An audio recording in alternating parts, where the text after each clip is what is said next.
Chers téléspectateurs de la télévision Makrama TV, vous qui nous suivez de partout, bienvenue et bonsoir dans le 3e numéro de votre émission sociétale Al-Isharatu wal Mafahimi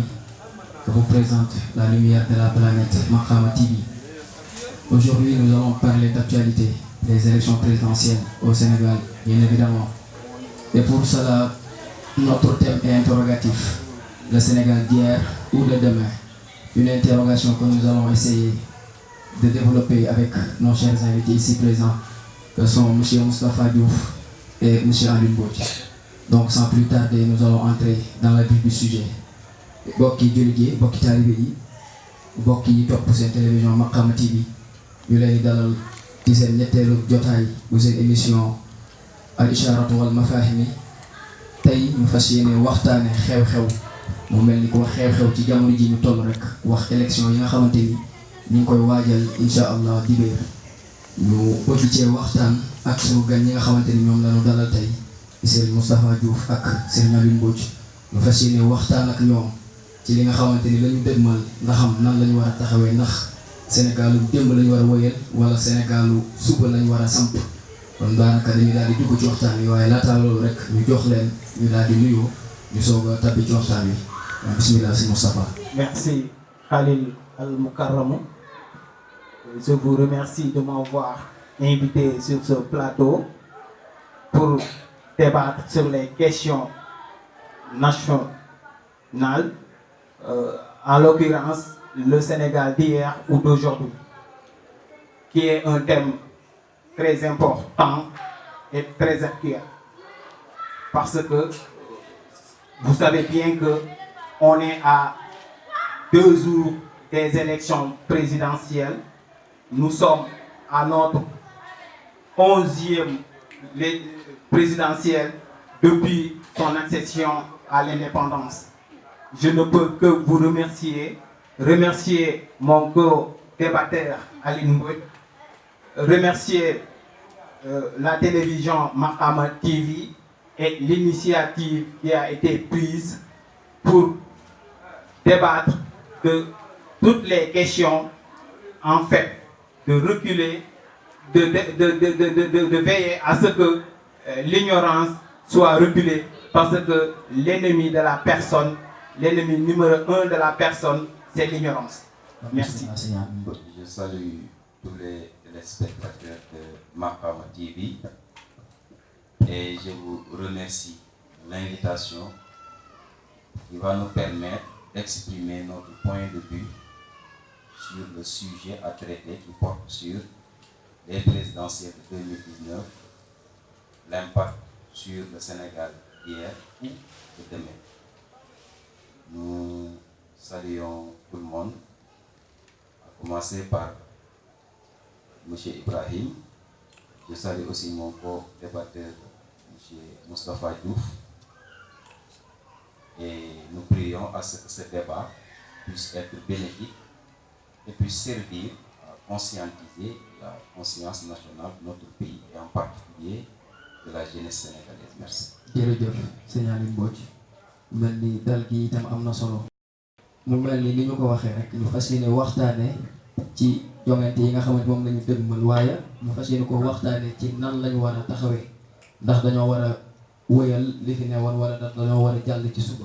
moo tax ni koy thème bi waxee rek, le Sénégal d'hier ou de demain. waaye suñu bëggee dugg ci débat mu mel dañoo war a tàmbalee, ndax ñu bëggoon ngeen andil ñu ay leeral ci lan mooy le Sénégal d'hier. sëñ Moustapha. jëf seen vieux, question bi am na solo, maanaam ñu bëgg a waxtaanee le Sénégal d'hier ou de demain, dina yell ñu delluwaat tuuti ginnaaw ngir xool li nga xamante ne moo fi jaar ba jàll, ngir dañ cee war a jàngatee, ngir mën a sukkandiku ci tey, ngir mën a waajal ëllëg. kon bu fekkente ne dañ ko bëgg a waxtaanee, dañ leen delluwaat ginnaaw xool régime politique yi nga xamante ne ni jaar nañ fi, tàmbalee ko ci ki njëkk a nekk suñu njiitu réew ba ci kii nga xamante ni moo ci mujjee di 4e président, le président sortant, jaar ci Abdou Diouf ba ci Macky Sall. kon ci fàttali histoire wane na ne juróom fukk ak benn ci ay présidentielle jaar nañ fi ci bii war a am bii war a am 2019 le 24 février. kon bu ñu tàmbalee ci ki nga xamante ni moom la suñu borom dogaloon mu njëkk fee nekk président. moom mi nga xamante ne nii moom la yàlla dogaloon mu nekk li ñuy wax le père de la nation sénégalaise dafee nekkoon ngir ndax xam nga ne nation buy door dañuy def li nga xamante ne mooy tabax keno yi. kon moom loolu moo nekkoon liggéeyam dafa bëggoon une institution forte pour bâtir le Sénégal te ku ne xamante ne jiim na ci kéem kattanam institution forte yooyu def na ci lu mën ak lu mënut waaye toujours est-il que bilan boo gis président boo gis ci àdduna bi ak lu mën di am bilan mitigé lay doon mooy bilan boo xamante ne nii dafay am lu mu réussir waaye day am loo xamante ne nii du ko mën a réussir xañ na kon fa mu bàyyee foofu le deuxième président de la République ñëw muy un technocrate hors pair monsieur Abdou Diouf moom it ñëw pour consolider maanaam li nga xamante ne nii fondement bi nga xamante ne nii Senghor tabax na ko moom dafa ñëw pour consolider maanaam dëggal ko ndax boobu ba tey ñu toog dañoo nekkoon un pays boo xamante ne nii te suñu démocratie n'était pas encore majeure de pays à démocratie mineure lañ leen doon tuddee kon moom li mu mën it ci kéem kàttanam ngir consolider une administration forte def na ko kéem kàttanam waaye am na lu mu def am na loo xamante ni dafa manqué maanaam bu mu fa jógee ki nga xamante ni mooy le troisième président de la République ñu koy tuddee président bu gën a diplômé fii ci Afrique de l'Ouest wala Afrique sax muy maître Abdoulaye Wade moom it tombeek réalisation concrétisée ndax bu leen fàttali ni te Senghor fondement laa waxoon ci Abdou Diouf consolidation maanaam dëgëral ci Abdoulaye Wade concrétisé maanaam li nga xamante ne premier defoon na ko fondement bi li nga xamante ne nii deuxième président ñëw na jaar fi ngir dëggal ko keneen ci ñëw en 2000 di kat troisième président dafa ñëw ngir concrétiser ko maanaam wane ko mu fis bañ a nekk ay wax dong li ngeen gisee réalisation yi nga xamante ne nii moo fi jaar muy réalisation yu am solo yoo xam ne moom it def na ko bi mu ko defee moom it comme ñëpp dafa am fu mu tàmbalee am fu mu yem am lu mu réussir am loo xamante ne nii mënu ko dafa am ay limites waaye ci foofu bu ñu defee une analyse politique dañuy gis ne à partir de Abdoulaye Wade dañu wax ne les familles les institutions plutôt ont été remplacées par des familles maanaam fa ko ñu ko jiitu tegoon administration sénégalaise dem na ba famille moo fa nekk te bu famille ñëwee salfaañoo mooy daal di am ci la ko sénégalais sanctionné indi keneen koo xamante ni nii mooy 4e président de la république moom it bi mu ñëwee dafa jàpp ne jikko yi ki ko fi njiitu danga yàq jikko yi ci guerre moom it mu ne day defaraat ngeen gisee ne moom it jiim na kéem kàttanam ngir tabax jikko yi waaye tamit am na foo xamante ne nii dafa échoué ngir jot naa jikko yam doon tabax sax dem na ba ci da koo daa mel ni kam doon geeral wala ki nga xamante ne nii moom la doon rectifier ay tiiram mujj na ba mel ni daa jaxasowaat ak moo système boobu kon sëñ bi liñ la mën a tënkal ci li ko les régimes politiques qui se sont succédés depuis notre accession à la souveraineté nationale mooy foofu ki nga xamante dafa ñëw pour fondement ci tënk ki nga xamante dafa ñëw pour consolider maanaam dëggal ak ki nga xamante ni dafa ñëw ci 4e président ngir concrétiser wane lu concret lu ñëpp mën a gis mujjee far am ay jikko yu ci yàqoo ndax ay garat yu deme noonu le donte sax gar ci état yàgg na ki nga xamante ni dafa ñëw ngir defalaat jikko yi ngir gis ngeen ni mu demee kon loolu lañ la mën a jox ci li nga xamante ni mooy Genève Sénégal ginnaaw bu ñu moomee suñ bopp ba suñ jonni tey. jërëjëf sëñ Moustapha mu mel ni leeral yi am na solo waaye bu ñu la déggee ba tey ci ni ñu ko andilee dafa mel ni maanaam mission bi ñu ci andil ndax kon li ma la ci bëgg a laaj mooy ndax am na ci loolu ñeent yooyu nga ci lim ndax am na bénéfice bu mu amal Sénégal ba fi mu toll tey jii. jërëjëf bénéfice bi moom naka jekk ala kulli aay du ci ñàkk daanaka sax junj naa ko bénéfice bi mooy fii Sénégal ci Afrique sowu jant ku ne xamante ne vitrine de la démocratie lañ ñuy wooyee te loolu mënuñu caa génne ki nga xamante ni moom la yàlla dogaloon mu njëkk fee nekk président de la république ñu koy wax le père de la nation sénégalaise mën naa sax le père des nations africaines parce que daanaka pays bu nekk am na lu mu ko jàppalee ci tabax kenoy réew kon Sénégal naka jekk am na lu mu ci bénéficié wu demuñu nag rappel wala wax ci moom ngir ñu dundaat ko tey ndax mën nañoo nekk en déphasage ndax démb boobaak léegi 50 ans ou plus passé na fi kon mënuñoo indi woon la way démb di ko dundaat tey waaye dana jar ñu rappeler ko xam ne amoon na ay njariñ yooyu luñ ci mën a doxal ci régime bii di ñëw ñu doxal ko waaye lépp loo xamante ni ay rëq-rëq la woon ñu mën koo moytu looloo waraloon sababu rappeler bi waaye Sénégal am na ci ay bénéfices bel et bien seen biir. Moustapha leeral yi am na solo si naa di kon yow la sa gis-gis ci Sénégal lu démb nan nga ñu ko mën a andilee bismillah. jërëjëf sëñ Ibrahim di remercier sëñ Moustapha ci développement pertinent bi mu def xam naa du jar may dellu si ci rappel historique bi mu def mais comme ci élection la ñuy wax dañuy wax ci choix élection buñ ko doon définir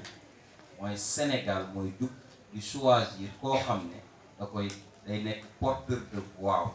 ak sa vision ki nga xam ne sant na ko mu dox ci ay bëgg-bëggam léegi nag ki ñuy tànn mooy ki ñuy wax demal nga représenté ñu ñun Sénégal comme yow bu fekkee dañ laa tànn nga war ñoo représenté sunu gisin sunu waxin sunu doxin ak sunu jëf moom nga war a xam ba noppi soo demee defal na mais santuñ la nga ñëw ci boppum réew yoral ñi réew mi jël ci sunu keneen mbaa xam-xamu keneen mbaa mbiru keneen ñëw forcé ñu ko ngir mu nekk ci comme sénégalais bu ci nekk bu duggee ci urne di voté mi ngi wax maa ngi jël sama carte maa ngi jël sama baat sama vision politique sama vision dëkk sama bëgg-bëgg ci sama réew ak sama environnement de vie jox naa ko diw ngir mu représenté ma ko diirub tàmbalee ci nangam jeexee ci nangam loolooy élection ñu am ci nag benn vision bu ñu bari dul bàyyi xel mais man daf ma intéressé ndax ki njëkk a jël réew mi bi muy jël réew mi dem na ci ay këru diine yii soog waa diine waxook ñoom ba déggook ñoom yàlla dimbali ko ak ñaan yeeg yi ci xew ba mu doon président comme am na lool mënuñu ko ñàkk reconnaître ci li ñu dem muy présidentiel mooy diine daf cee am place te dañ koo ignorer place bi ci diine am dañ koo ignorer ndax la lu tax ma naan diine mooy damay joxe exemple bu président bi jugee dem Touba lam ci jublu mooy xam na ni ka nekk Touba porteur de voix la waaw ki fi nekkal Serigne Touba tey mbaa ki fi nekkal Alaaji Malick mbaa Boukounta mbaa Laayeen mbaa koo mën a doon te ne ci réew mi porteur de voix la sooy waxaloo sa bopp yaa ngi waxal nation Serigne Mountakha bu ne lii laa bëgg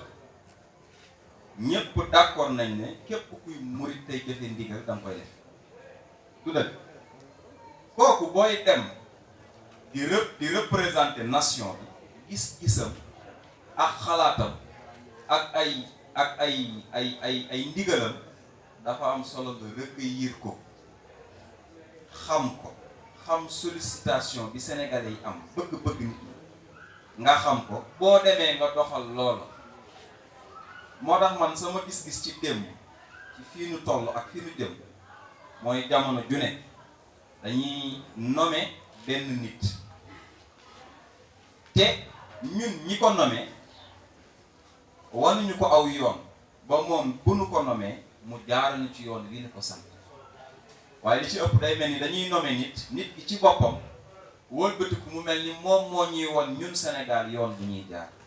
te ñun ñoo war a won ki ñuy représenté lim ñuy defal ndax ki la wuutu sa bëgg-bëgg ci lay dox warul dem di jafe yëfi boppam boo ne nit teel ma sama kër ndénkaane ya nga ko jox moom la war a jëfee ci biir kër gi comme dañu war a d'abord jàngatee ci démb. président bi moo war a tëgg programme présenté ñu ñun réew mi ñoo war a defar programme jox ko président bi ne ko exécuté dañu am faux débat depuis ñun bi ñu démarré ak léegi le débat est faux mooy toujours dañuy wax président bi jox ñu programme ñu wax ndax d'accord nañ ci wala d'accord nañ ci mi ngi mel ni nga jël sa mbindaan ba pare naan ko wax ma yow léegi sama dépense nan nga koy lijjantee ba xam d'accord naa ci wala d'accord da nga naan ko lii laa bëgg ci sama dépense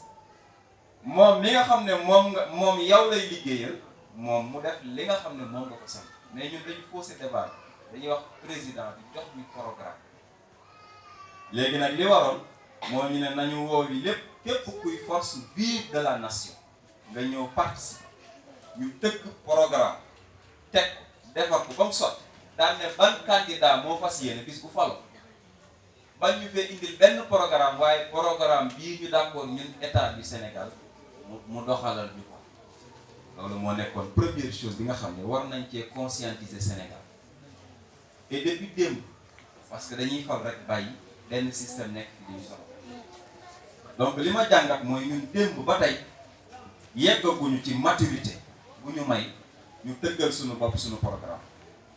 xam naa boo ma doon posé question da ngay wax nan la ñuy tëggee programme boobu ma anticiper buñ doon tëgg programme bi dañuy woo toutes les forces vives de la nation bañ ci bàyyi comme yow sooy laaj réew mi da ngay dem Touba booy defar programme réew mi da ngaa war a woo Touba booy laaj réew mi da ngay dem Tivaouane waroo tëgg programme réew mi te demoo Tivaouane loi yi ñuy voté waruñu koo sañ a voté abrogé ko te porteur bii de nu tudd sax les grands électeurs de ce pays là wax waaw parce que boo demee dëkk bii na ci sunu ginnaaw tudd Afrique du Sud voté woon nañ fi benn loi mu tudd apartheid biñ ko fa exécuté ay nit ñu dee ñu bari la jur ça veut pas dire que ni benn loi buñ ko voté abrogé ko rek baax na ca ñuy dund ca réew mi loi ngir ñenn ca réew ma la waaye nekkul ngir ñenn ci waa réew mi léegi bu fekkoon loi boobu les forces vives de la nation amoon nañ pouvoir ci buñ jëlee loi balaa ñu ko abrogé ñoom ñu am ci impact maanaam ñu sañ cee joxe seen xalaat sañ cee opposé mbaa ñu ne déet ñu bañ ko def mën naa am luy gasaxar réew mi dana gën a wàññi dañu jël dooley réew mi jox ko président bi bàyyi kook moom te warut tëddee noonu ni mu war a tëddee mooy danoo war a jël dooley réew mi téye ko ba pare sant président bi fi toog mu defal ñu liñ bëgg comme damay bañ a xaabaabal ci laaj bi ma wàcce foofu jërëjëf seen naa li mu mel ni tontu yi am na solo bu ñu tënkee li ñu dégg ci say kàddu rek mooy ne xëy na sa gis-gis ci Sénégal démb mooy ne na ni nga ko waxee ni ko président Seck woon amoon ay xam te ay kilifa diine lañu mu daan dem ci ñoom di waxtaan ak ñoom ñu koy dooleel ba keroog muy jot ci nguur gi waaye tey bu ñu desee ci point boobu muy wàllu diine ci tollu tey ndax politique bi dañoo këru diine nan la war a tax ci situation politique bi nan la diine yi war a taxawee ci situation politique bi. këru diine du jug ñëwal boppam ne damay ñëw ci politique bi dafa nekk réalité bu ñuy dund mooy xam nga amul benn président bu ñuy wax demal Touba demal Tivaouane demal Layène demal ci Boukoun Abdoulaye Wade bi dikkee Sénégal nu mu def maa ngi dem Touba bu fa paree damay jaari Tivaouane pourquoi ça c'est une réalité que nous vivons ñu ngi koy dund comme ça veut dire que bu ne maa ngi dem Touba Touba dafa bokk ci ay instances de décision lu mel ni ay élections léegi nag nan nga mën a nekkee un grand électeur ba yëg ko ci sa bopp kenn ku ci ne yaa ngi ñaan consigne de vote du dëgg léegi daye jooju la yàlla jox dañ la war a jox sa wàll ci mbir yi maanaam ci nam damay tàmbale ci constitution sénégalaise ndax mooy li waaye balaa ngay woy ci constitution boobu nga wax ndax jàpp nga ni warees naa doxee de vote ci guide religieux bi waaw ndax warees naa doxee aussi de vote ndax bi war na koo dox xëy ci digganteem ak ñi mu tax boo seetloo fi réew mi bari na coow yu fi am te mel na ni yu mel noonu rek la moo ko ci wàllu par ci fii laa féete fële laa féete tax ba ñu dugal wàllu politique ci politique bi moo tax sax ma gën laa lay lool. bu ñu tëggee woon programme ni mu war a demee consigne de vote day obligatoire mais tëgguñ ko ni ñu ko war a tëgg maanaam consigne de vote bi ñuy wut mooy woteel benn waay ngir mu joxoñ ñu doxinam. bu fekkee façon boobu mën naa am kilifa diine gi joxe consigne de vote du ci am njariñ waaye bu fekkoon programme buñ fi teg la ne waa ji lii lañ la santoon biñ lay fal nañ la juróomi at nun Touba de seetlu nañ lan la santoon xayma ko gis nañ ne ci fukk yi ñu la joxoon juróom-ñaar nga ci def wala ci fukk yi ñu la joxoon yaar nga ci jot a def juróom-ñett yi soo xam comme nag man mi fi toogal diw maa ngi naan képp kuy Sénégal te dëkk bi ñor la jëmm ji biñ ko évaluer nun Touba de gis nañ ne moom lan ko santoon def boobaa consigne de vote day am pas par rapport à une personne du jëm ci jëm ni Moussa mii moom lay voteel mais lañu ko santoon mu li ñu ko defal ndax def boobaa consigne de vote dañ koy soxla consigne de vote ci grand électeurs yi dafa war a am parce que booy tànn koo xamante ni moo la fi war a nekkal koo jox sa lu bari bay waja wax lépp waaye koo jox sa lu bari war ngaa am droit ci loolu nga koy jox nga di ci wax mooy yow soo joxee sa dépense ci sa kër ndaw la nga fa yor mu tudd mii na daan doole ñu naan ko mbindaan bu ci defee loo d'accord danga koy wax ko nag du caaga ni dafa war a am nu mu indee ay parparloo ci réew mi maanaam du indi ay walla ñii murid kii lañ faral ñii tijaan yi kee lañ faral nekkul foofu dootul nekk de diw lañ faral ak diw kee la faral boobaa fi mu nekk mooy ñun saytu nañ li nu ko sant est-ce que jaarale na ko fi nu ko bëggee waaw ndax nekkal na fi réew mi nekkal fi ñëpp tàmbalee ko ci ki doonul sax murid ki doonul jullit sax ndax nit rek nit ki fi toog nit ñi la fi war a nekkal ak appartenance boo mënti nekk nun bi ñu saytoo kat gis nañ ne par exemple institution nangam mi ngi ciy jëfandikoo loo xam ne sant ko ci nangam ma nga cay def loo xam ne sant ko ci nangam ma kii kat buñ ko bàyyi réew mi mën naa dem ba dugal réew mi ci guuta goo xamante ni kat ñëpp lay bokk lay boole bàyyi bu ñu demee ba seetlu loolu nag yàlla na ci pouvoir religieux mu taxaw ne kii kat doxalul lu tax ñu war ko fee bàyyi nañ ko fi jëlee te keneen koo xamante ni kat am nañ ci moom yaakaar donc dafa war a nekk baromètre pouvoir religieux maanaam mooy balance bi nga xam te mooy xool ndax mbir yi wàccewut wet ndax waa ji doxalul ci côté am ba fàtte liñ ko fi teg wala ndax waa ji nekk lu fi ñeneen ba fàtte ni ñoo ko fi teg ndax pouvoir bi ñaar yooyu lay def da nga fi nekkal sa bopp maa nga nekkal fi ku fi nekk maanaam yeneen dëkk yi fi nekkul ndax ñun ay pays buñ colonisé leen da ngay gis pouvoir président bu fi nekk nga yëg ci ay mbiram ne daf fay nekkal beneen dëkk boo xamante ni warul am accès ñun ci sunu souveraineté aussi léeg-léeg nga gis koo xamante ni daanaka mbir yi da koy jël rek orienté ko ci moom ngay dégg dugal na fameem dugal na doomi bàjjenam dugal na nijaayam ba mu faloog léegi ñi farak moom ñëpp fal na leen falut ñi dañoo am ay comportement partisan mel ni royaume dañ ne ci genre royaume ba léegi ku nekk fii rek yaay buur yaay bummi amul kenn kuy xool ak a saytu la ngay def léegi nag foofu la ñuy soxlaa pouvoir religieux ndax ñoom ay grands électeurs lañ ñooñu dañu war a nekk ñoom ñoo war a contrôler les actions de l'État dañuy wax assemblée mais assemblée pratiquement dañ ko mécaniser ba nga xamante ni c'est le pouvoir qui bu ko opposition bi jëlee yàq le gouvernement bu ko def bu ko gouvernement bi jëlee def lu ko neex est-ce que ñooñu lañ soxla li ñu soxla mooy koo xam ne du pouvoir de opposition Sénégal moo ko tax. jërëjëf Seydina Ali leeral yi am na solo sëñ Moustapha mu mel ni kon d'après li Seydina Ali andi ci leeral ci ne xëy na taxawaayu kilifa diine mu mel ni kon Sénégal kon xëy na loolu mu wax xel nangu na ni kat ki ñuy jiite ñun ñoo ko waroon jox suñu programme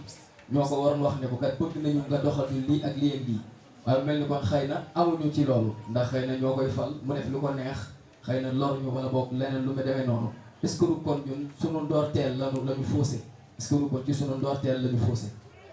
mën naa ne am na luñ ci mën a jàngatee lu baax waaye lu ci ëpp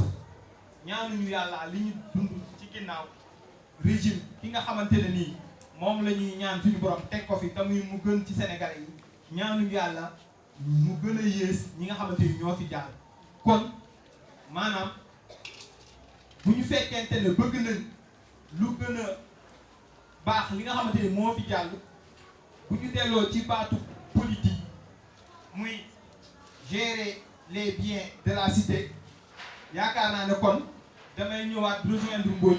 ci ni nga xamante ne nii président de la République nekkalu fi boppam waaye askan bi la fi nekkal ngir gérer les biens. La politique bu dekkee ne mooy gérer les biens de la cité mooy ki nga xamante ni moom lañ teg ci kaw boppu réew mi dafay ñëw ngir sàmmal ñu suñu ak suñu yelleef, dafay ñëw ngir sànnal ñu suñu ak moomeel. kon war na lépp loo xamante ni da koy def defal du ko defal boppam waaye askan bi la koy defal. kon li ñu wees donte sëñ Xalil am na lu ca baax, mën naa ne dañoo ñaan yàlla mu gën a baax kii si suñu borom na ma teg le 24 février 2019 mu nekk koo xamante ne nii li ñuy wax une refonte du système, même si ce n'est pas total, mu nekk am ñoo coppite yoo xamante ni du ko fii indi. lii mën a tax loolu am nag mooy li nga xamante ni dañ ko tuddee la séparation des pouvoirs. ndax ñetti pouvoir yi ñooy kenoo état, muy le pouvoir exécutif di président de la république ak ñoñam ak ci ministre askan bi moo leen fa teg, ñoom lañ fay nekkal, ñoom la ñuy guddil di leen bëccëgal. ak pouvoir bi nga xamante ni c'est le pouvoir judiciaire nga xamante ni ñoom bu yoon jalgati yoon amee ñoom ñooy taxaw daal di rétablir la situation pour que lépp jaar yoon. li waral nag ñaareel maanaam ñu njort ci nit lu baax ba fal ko mu dem ba ci biir daal di doxee neneen. président de la république su fekkente ne mooy chef de l'exécutif, président de la république su fekkente ne conseil supérieur de la magistrature moo ko jiite, président de la république su fekkente ne mooy nemee ministre de la justice, te ministre de la justice mooy jiite parquet bi, ci fonctionnement parquet bi dana jafe lool séparation di am te bu séparation am mooy waral soo demee ba ci biir da ngay jël akuli aali dafa war a am. li muy amee nag ndax mooy loolu solution yi mooy fexe ba président de la république fii ci suñu réew bu ñu ko falatee mënul nekk le président conseil supérieur de la magistrature, mënu ko war ko mën a jiite. ndax Wolof Njaay dafa wax ne ku la aal ay bët ku ko neex ngay xool, te ganaar bu nu gàddu dana jafe lool moo xam fu yoonu marché féete. kon ala pli aali war nañoo mën a tàqale ñetti pouvoir yooyu ngir kuñ fi teg rek nga mën a doxal. jërëjëf sëñ Moustapha, mel ni tontu bi am na solo waaye bëgg rek ñu gën a desaat ci débat bi ndax daa mel ni ñi ngi wax ba yenn saa yi sax ñu xaw a génn tuuti thème bi. voilà mu mel ni leer li ñu andi ci Sénégalu démb mel na ni am na solo mu mel ni dégg nañ ci ne kat ni xëy na ca sunu tàmbali la ñu faussé ci sunu départ ci ñi nga xamante ni ñooñu doon jiite. mu mel ni kon loolu xëy na mu egg si ba tey ñu bëggoon xam nag c'est naa li mu mel ni nit ñi dëgmal ay joŋante ñu bëgg a xam Sénégalu suba nan la war a mel. Sénégalu suba nan la jàpp ni noonu la war a mel mu bénéfique ci Sénégalais yi. man bu fekkoon dañ ma ne lan ngay proposer pour ñu defar Sénégalu suba dama naan nañ tàmbalee ci li ñu tënk yépp dam tudd constitution. lan lañ seetlu ci suñu réew démb ba tey constitution bi président bi mooy ñëw def lu tudd référendum mais ak buñ ko mënti woowe soppi ko. su koy soppi du wax lan la ciy def lépp, ay grandes lignes dañuy jox. léegi nag lan mooy ne ci biir grandes lignes yooyu duñu ko wax. grandes lignes yooyu duñu ko wax. li jaadu woon nag mooy dañu war a verrouiller d'abord constitution bi. nan lañ koy verrouiller ñu ne amatul benn président bu sañal laal constitution sénégalaise di ko taaye ci ni nga ko bëggee ba ni sa gis-gis tëddee. nan la ñuy tëggee constitution man tey buñ ma laajoon dama naan nañ teg élection yi nee buñ tegee nee élection ñu woo toutes les forces vives de la nation autour d'une table, pouvoir opposition ak les neutres. du dëgg woo sëriñ si woo kilifa aada yi kilifa diine yi woo pouvoir woo opposition daal na nañ tàmbali waat suñu constitution jëlee ko ci constitution bañ copier benn dëkk nga xam ne réalité dëkk boobu lay wane waaye ñu tëgg suñu constitution boo xam ne ngir suñu dëkk la nun selon réalité yi ñu am. maanaam lan mooy tax nga ñemee jàkkaarloog télé bi ne constitution bi mayewu képp kuy fësal loo xam ne ak mbon la loi day dal ci sa kaw dañ lay woolu rëq sa ndigg bu ëllëgee du am bu boobaa ki bëgg a yar njabootam day noppalu ndax dana ko leer ne moom bu gérer environnement bi nga xamante ni mooy këram état bi mu fi teg nga xam ne dana ko yow laa yaa may waxal dana ko gérer environnement bi nga xam ne maîtriser wu ko muy benn kenn mënta génn ci mbedd bi di def la loi état moo war a gérer dëkk bi ba loi am ci donc constitution bi dañuy teg ne élection bàyyi ko ne talu ñu ñëw fal benn doomu aadama na ko yow yaay diw c'est pas l'important li important mooy nañu tëggaat suñu constitution force bi yëpp toog li nga xam ne diine bëgg ko aada bëgg ko xel mu sell nangu ñu rocc ko ci ba mu sell li nga xam ne nekkul suñuy réalité ñu supprimer ko ba mu jeex tëgg une constitution purement sénégalaise et pour le Sénégal foofu laay tàmm damay wax nañ bàyyi élection bu ñu ma waxoon 2019 li ñuy def damay wax bàyyi leen élection yi teg leen ne amul ay parrainage ak fii la xarit nañu dem reprendre fa ñu faussé débat mooy bañ tàmbali depuis le début di adopter ay systèmes yoo xam ne c'est pas pour nous boobaa bu ñu tëggee constitution bi ba nga xam ne léegi comme yi nga mi ngi naan le président et le chef suprême de la magistrature rëq-rëq yi fi nekk yëpp xam nga opposition fii ñu toll mer nañ mer boo xam ne li ñu xam li yàq système bi xam nañ ko waaye buñ faloo duñ ko changer léegi comme kan moo ko mën a changer di faluwul système bu bon bi ki falu du ko changer ndax mu daf ko dooleel moom kenn du rey sa bopp mosoo gis ku jël paaka ren bi boppam président du toog jël système bi defar ko ba mu baax rey boppam day bàyyi système bi ni mel di seet nan la ci yokkee lu ko gën a jekkal mais du ko defar bu donc quel que soit le candidat qu'on a kuñ ci mënti jël buñ la indiwaatee da ngay jëlaat système bi taayewaat ba mu nuru nu mu gën a baaxee ci yow nga jëfandikoo donc li ñu waroon njëkk a def mooy élection yi tegal leen di ko ne président Macky Sall sa kii jeex na ñu ne waaw ñu ne tegal ne élection demande nationale nag laa wax force vive yëpp jóg buñ organiser élection nañ teg ne élection bi qu'est-ce qu'on va faire on va bâtir une autre constitution sàmbaraat loi yi càmbaraat constitution bi dem assemblée toj ko génnee fa ay ñu ñuy fal kese nga xam ne su la Macky Sall tànnee ci benn gox da ngay nekk député automatiquement nañ génne système boobu yooyu dafa war a jeex ay les trucs automatiques là nga xam ne système bi moo lay forcer nit ki fii toog maanaam le choix li ñuy tànn dafa war a nekk sénégalais bi ci boppam moo ko tànn ci tey bakkanam du dëgg Touba ne war naa am Touba wala boog les religieux de ce pays am ngeen droit am 10 députés seet leen nu ngeen ko tànnee ci seen biir ba mu dikk Touba da ngay indi benn mbaa ñaar Tivaouane indil benn mbaa ñaar Laayeen indil benn mbaa ñaar bu ko defee buñ fa naree voté lu yàq diine ngeen ne noonu du dëgg bu ko defee léegi fañ toog ne ñoo fi nekkal réew mi nga xam ne ñit ñu fi nekkal réew mi lay doon buñ tëggee constitution defar système président li nga xam ne bu ko yilifee gaañ parce que nit ki boo ko ne yow yaay yor gafake yaay saytu bi sàcc gafake te moom mooy sàcc du fay seetal li ma la wax yow yaa yor trésor public ba pare yow yaa yor IGE ñu ne IGE inspection générale état ko moom of nag ñu ne président bee ko fi teg nangam président bee ko fi teg ñan ngay saytu yow ngay saytu sa bopp kan mooy sàcc di jàpp boppam da nga xam ne sàcc bu génn ci mbedd bi ne sàcc yéey maa ngi ni sàcc bu rëy bi lu am ba tant que système bii nag mi ngi fi looloo fii def dañ naan am nañ OFNAC am nañ IGE am nañ inspection générale d'État am nañ waaye liñ am duñu jariñ tous gis bu seen ñi dégg ni naan nangami milliards jaar na fii nangam jaar na fii ngóor sa ko sàccoor jaar na ne dem na amatul ci benn pexe de Senghor jusqu'à Macky Sall les voleurs de la nation sont là te amul ci kenn mu sëkk de benn bañ falee Senghor ba Macky Sall ñi sàcc réew mi xam nañ leen li ñu sàcc xam nañ ko te amu ci kenn mu sa tëdd peine bu ko jàpp et loolu aussi c'est ça veut dire que ne on a faussé le débat depuis le début loolu nag la ñu war a njëkk a lijjanti defaraat li war ba pare dooga nag woowaat les mêmes forces vives na leen tëgg leen programme duñu wax Macky Sall demal nga fayal ñu benn hollandais wala benn ghanéen wala benn américain pour mu wax ñu ñun suñu dëkk nan lañ koy tàggatee ba mu baax loolu tam du faussé débat dañ naan woowal ñu dëkk ci dëkk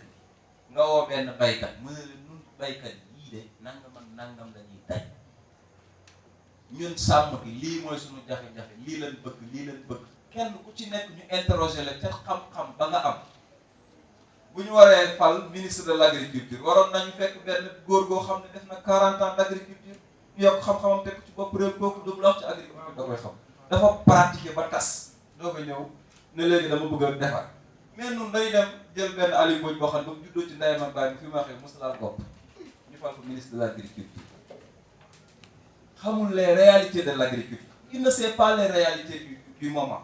nga ne ma léegi ñëwal nga waxal mu ngi mel ni man ma ne cocc nga ne ma waxalal ñi nga xamante ni day laagole te man dara dalu kenn woomatuma kenn yóbbuwuma xaw ma les réalités ma ne léegi maay waxal ñi nga xam ne ay way laagole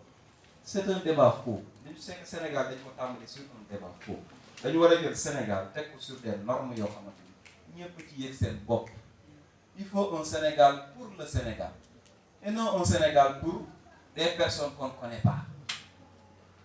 mooy l'absent qui est le plus présent ñun yëg nañ réew mi ni am na ay loxo yoo xam ne yilif nañ ñu te xamuñu ñan lañ c'est des absents qui sont présents loolu nag lañ war a jëkk a bannir dañ tëggaat constitution bi tëggul loi bi tëggaat mbir yi ba pare créer programme duñ bàyyi kenn créer ni ko réew mi ñooy def assise nationale tëgg benn programme ne ban président moo jàpp ne buñ ko joxee bii programme dana ko doxal niñ ko sàtte ko defee nag kenn ku ne nag jël programme bi dugal ko sa bopp ñëw défendre ko ne nii ak nii laa koy exécuter su ngeen ma ko santé nii ak nii laay defee programme ñu xool ki ñu ci gën a convaincre ñu fal la waaye bañ cee yem de gis nga sa kër di nga koy tabax ñëwoo rek wut gardien na ko saytul ma kër gi da nga koo ñaga ba kër gi normal wut kël bu dugal ci biir ba pare wut gardien teg ci bunt nga xam ne da nga jël ay système de sécurité yu bari teg même président bi dañu war a fal benn organe de contrôle boo xamante ni opposition bee koy diriger ndax ki la faralul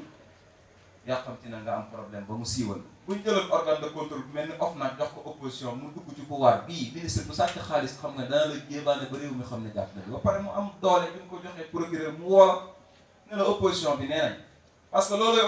opposition du saagate du xastate du bëgg a nangu pouvoir bi ngir dem toog def li gars yi doon def mooy li ñu fiy def te jaaduwut nga fësal ne jaaduwut ñu dindi ko fi. intervention bi am na solo mel ni nga ko waxee rek dañoo faussé débat bi waaye xam naa itam lu fi jafee dindi la ndax bu fekkee ni xëy na ñun ñi nga xamante ni ñun la ñu jiite xam nañu li fi ne xam nañ nit ñu jiitee ñu nangu ko day xaw a jafe ci mu changé kon sëñ Moustapha yow itam ban gis-gis nga am ci Sénégalu suba ban Sénégal lañu soxla suba nan lañu ki fi nekk nan la war a yoree Sénégal wala boobu ban Sénégal daal la ñu gis ni mooy amal njëriñ Sénégal yi. jërëjëf sëñ Vieux li ma njëkk a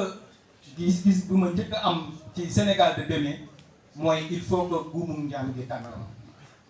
buumu njaam gi dafa war a tàgg nan lay daggee mooy gis nga ki ñu fi njëkk a fal njiitu réew bi mu toogee dafa am lu ñu gëmloo muy la colonisation est un mal nécessaire xoolal lu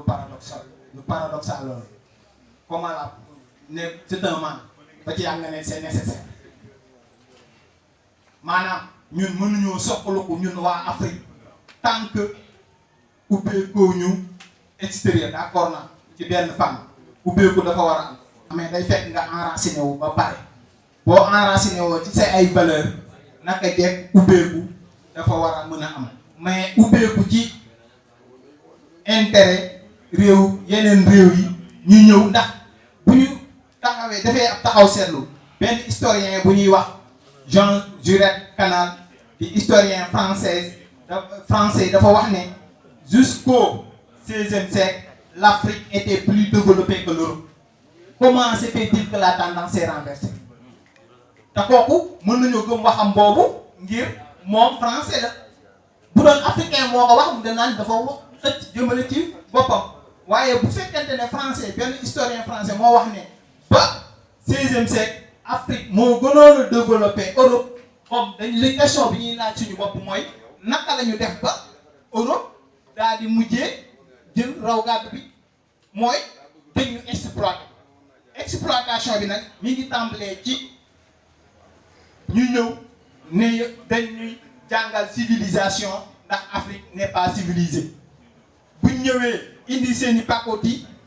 remplacer ko suñu or suñu diamant suñu ñangam daal di dem yóbbu ci noonu la Afrique demee ba nekk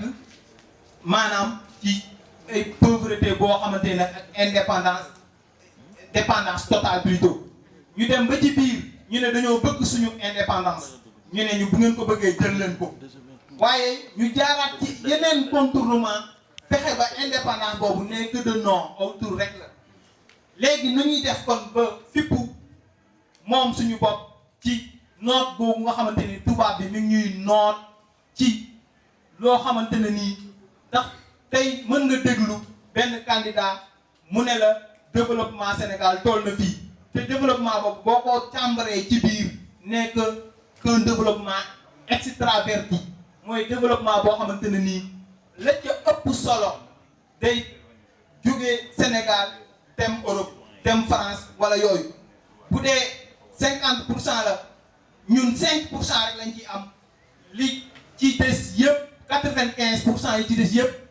day dem Europe ñu ne ah développement am na te ñun gisuñu développement bi parce que c'est extraverti ce n'est pas un développement intraverti ndax développement intraverti mooy bi nga xamante ne nii ci suñu réew ñun ñoo koy bénéficier woo maanaam bu ñu jëlee au moins 80% ñu jël ñoom ñu jël fay mais fexe nañ ba produit yi ak ni muy doxee wàllu économie ni muy doxee lépp la ñuy ñëw piyee ko yóbbu kon loolu li koy dëggal mooy waxu historien boobu nga xamante ni français la kon sëñ bi suñu dellu siwaatee ci pour bañ a polémiquer sa question mooy Sénégal de demain pour ñu ñoŋal ko faaw ñu dagg buumu jaam bi dafa war a dagg parce que mënuñu continuer ñu ne l'Afrique est un mendiant assis sur une mine d'or te mënuñoo dem léegi naka la ñuy def ñun dañoo war a fippu dagg buumu jaam bi wala dañ koo war a maslaa comme maslaa ko ba tollu fii nag te buumu jaam bi daggagul da mel ni fippu rek moo ci des ngir ñu moom suñu bopp wéy ak suñu xel ak suñuy xelaat ngir mën a dem ak suñu bopp dina jafe nag ndax développement dafa am loo xamante ne nii bu fa tollee faw nga joxe loxo